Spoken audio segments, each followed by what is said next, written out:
আমি কেন জানি তার প্রপোজাল অ্যাকসেপ্ট করতে পারলাম না। তারপর আমি বাসায় গিয়ে রাতে ওনাকে ফোন দিলাম এবং পুরো ঘটনাটা বললাম। সে আমাকে গ্রহণ করতে পারতা, তোমার তো প্রেম করার মতো যথেষ্ট পরিমাণ বয়স হয়েছে। আমি তাকে জিজ্ঞেস করলাম, আপনি প্রেম করেন কাউকে, ভালোবাসেন আপনি?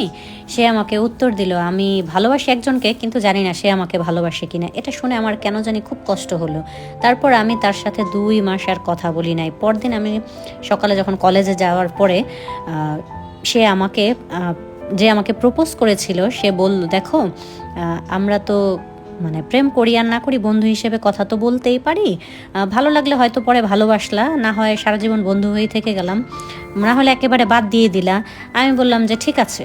এভাবে কথা বলতে বলতে বন্ধুত্বের মাঝে আমাদের 6টা মাস চলে গেল। 6 মাস চলে যাওয়ার পর আমার একটু সন্দেহ হলো। আমরা শুধু মানে চ্যাটিং করতাম, কখনো ফোনে সে আমার সাথে কথা বলতো না, কারণ তার ভয়েস শুনলে অবশ্যই আমি তাকে চিনে ফেলবো। এই জন্য তো আমি তাকে বললাম, আমরা তো ফোনেও কথা বলতে পারি, এত লিখতে ভালো লাগে না, আপনি সারাক্ষণ মেসেজ করতে থাকেন। খুব জোরাজোরির পর সে রাজি হলো এবং সে আমাকে বলল, আচ্ছা ঠিক আছে, আমি তোমাকে ফোন দিব। সে যেদিন আমাকে প্রথম ফোন দিল, সে কথার ধরন অনেক বদলানোর চেষ্টা করছে, অনেক অন্যরকমভাবে কথা বলছে, কিন্তু আমি তাকে চিনে ফেলেছি। পরদিন আমি কলেজ গিয়ে তাকে বললাম, দেখেন, আমি একজনের সাথে ফোনে কথা বলি 3 বছর যাবত এবং আমার মনে হয় আমি তাকেই ভালোবাসি। তখন সে বলল, আমি চাই না তুমি তাকে ভালোবাসো, তুমি আমাকে ভালোবাসবে। ফোনের মানুষটা তো প্রতারক ছিল, ফ্রড ছিল এবং সে একজন নেশাগ্রস্ত।